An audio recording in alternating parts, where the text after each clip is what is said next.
ఒక చర్చా వేదికని ప్రారంభించడం అదృష్టంగా భావిస్తూ అందులో పాల్గొనడం కూడా నాకు అదృష్టంగా భావిస్తున్నాను. మరి ఈ వేదిక పైన ఉన్నటువంటి ప్రొఫెసర్ గారు, అదేవిధంగా పెద్దలు వేదికను అలంకరించిన వారికి పేరు పేరున ముందుగా నా తెలంగాణ గవర్నమెంట్ ఎంప్లాయీస్ ఫెడరేషన్ రాష్ట్ర శాఖ అధ్యక్షుడిగా, అదేవిధంగా బహుజన ఎంప్లాయీస్ ఫెడరేషన్ రాష్ట్ర నాయకుడిగా మీ అందరికీ ముందుగా శుభోదయం తెలియజేస్తూ, మనకు సమయం ఓన్లీ పరిచయం కాడానికి ఇచ్చారు, అయినా 2 మాటలు చెప్పాలి. ఆ చెప్పే మాటలు మరి ఈరోజు మనం భారత రాజ్యాంగం గురించి ఏర్పాటు చేసుకున్నాం, చాలా సంతోషం. రాజ్యాంగం కాదు, బహుజన రాజ్యం. రాజ్యాంగంలో 2 విషయాలు నిలువనే ఉన్నాయి. ఒకటి, రాజ్యాంగంలో హక్కులు ఉన్నాయి, రాజ్యాంగంలో అధికారం ఉంది. కానీ మనం గత 70 సంవత్సరాల నుండి హక్కుల కోసం పోరాటం తప్ప అధికారం కోసం పోరాడటం లేదు. మరి అధికారాన్ని హస్తగతం చేసుకుంటేనే రాజ్యాంగం నిలుస్తుంది తప్ప రాజ్యాంగాన్ని రక్షించుకోవడం అంటే మనం బతిలాటలో, పావార్తెలో, దేవరిస్తులో మనకి అది ఉండే పరిస్థితి ఉండదు. కాబట్టి అధికారం కోసం ప్రయత్నం చేసినప్పుడే భారత రాజ్యాంగం రక్షించబడుతుంది. మరి మన బహుజన జాతులన్నీ ఎస్సీ, ఎస్టీ, బీసీ, మైనారిటీలందరం కూడా ఏకమై ముందు ఏ జాతిగా జాతి ఏకం కావాలి, తర్వాత జాతుల ఐక్యత సాధించాలి, అప్పుడు అధికారంలోకి రావాలి. ఆ రోజునే మనం మన భారతదేశంలో ఉన్న రాజ్యాంగం కాదు, మన భారతదేశంలో ఉన్నటువంటి బహుజన్ని రక్షించడం అవుతామని చెప్పేసి ఈ సందర్భంగా మీకు తెలియజేస్తూ, ఇక్కడ పెద్దలు చాలా మంది ఉన్నారు కాబట్టి నేను ఎక్కువ మాట్లాడుతూ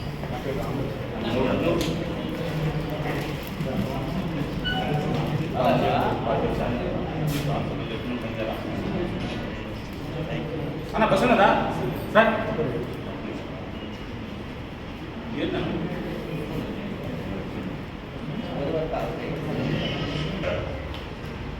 పాఠశాలలో నిరంతరం పిల్లలతో ఉన్నప్పటికీ కూడా బయట ప్రపంచం ఏం జరుగుతుంది ఏంటనే తెలియాలంటే మా సురేష్ గారితో అప్పుడప్పుడు మేము వీటికి అటెండ్ అవ్వడం, నేను కూడా భాగస్వాములు అవ్వడం కూడా నాకు కూడా ఎంతో ఆనందంగా ఉంది.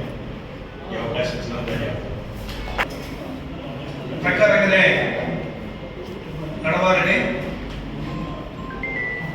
డాక్టర్ అంబేద్కర్ గారు అనేక దేశాలు తిరిగి పరిపాలన సౌలభ్యం కోసం రాజ్యాంగాన్ని సృష్టించారు. కానీ రాజకీయ ఈ ప్రభుత్వాల మూలంగా వీళ్ళకు అనుకూలంగానే ఆ సవరణ చేసుకుంటా రాజ్యాంగాన్ని తూట్లు వచ్చుకుంటూ వస్తున్నారు. జనాభా పెరిగింది, దానికి తగ్గట్టుగా మరి ప్రజలకి స్వేచ్ఛ, సమానత్వం ఓన్లీ పదాల మూలంగానే ఉన్నాయి తప్ప అవి పూర్తిగా అందలేదని నేను భావిస్తున్నా. మరి ఇటువంటి వేదికల ద్వారా మనం మరి వారి కోసం పోరాటం సాగించాలి. రాజ్యాంగాన్ని పూర్తిగా అమలయ్యేటట్టుగా మనమంతా కృషి చేయాలని కోరుకుంటూ నాకు 75 వసంతాల భారత రాజ్యాంగం ఎదుర్కొంటున్న సభ. మనం తరచుగా ఎదురయ్యే ఒక చిన్న ప్రశ్నకి సమాధానంగా మాట్లాడి చేస్తాము.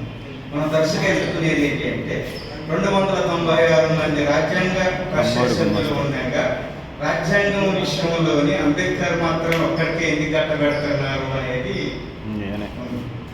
అనే ప్రశ్న మనం తరచుగా ఎదుర్కొంటున్నాము.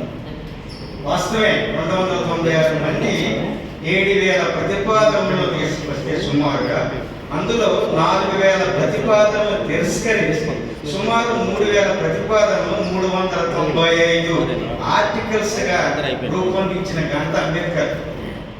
అదొకటి. రెండోది 1948-49 ప్రాంతంలో ఒక సంవత్సరం పాటు సుమారు 10 నెలల పాటు భారత రాజ్యాంగ పరిషత్తులో clause to clause, place to place consideration జరిగింది. అంటే వాక్యోపవాక్యం చర్చ చేశారు. ఈ ప్రతిపాదనలన్నిటి మీద చర్చ చేశారు.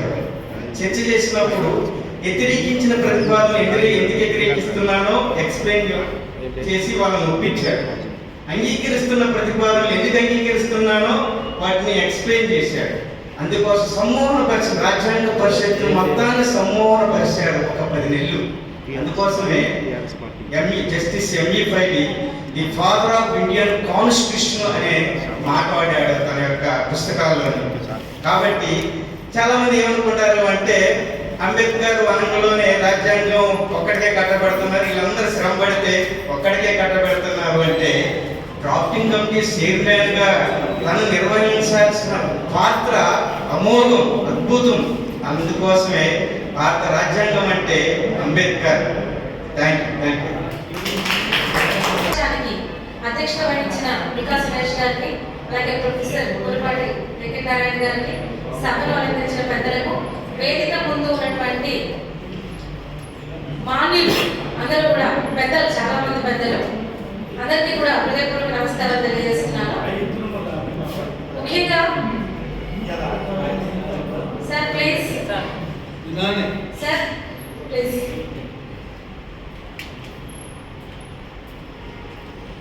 ఇక్కడ సమానత్వం, స్వేచ్ఛ, ఆ స్వేచ్ఛ బానిస సంఖ్యలను తెంచుకుంటేనే వచ్చేది స్వేచ్ఛ.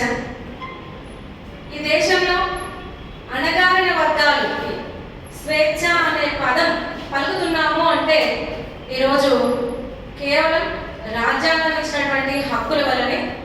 మరి 2 సంవత్సరాల 11 నెలల 18 రోజులు శ్రమించి రాజ్యాంగ పరిషత్ రచించిన రాజ్యాంగం నేటికి కూడా ఎక్కడ చెక్కు చెదరకుండా అమలవుతుంది అంటే ఆ రోజు అంబేద్కర్ గారి యొక్క ఆలోచన విధానం, ఆయన దార్శనికత ఒకటే. దార్శనికత అంటే భవిష్యత్తును చూడగలడు. 75 సంవత్సరాల తర్వాత కూడా అదే రాజ్యాంగం, అవే రూల్స్ మనల్ని నడిపిస్తున్నాయి.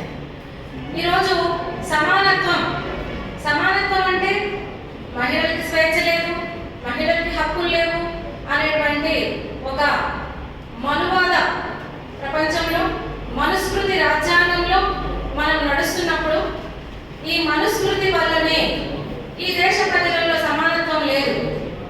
ఒక పిల్లి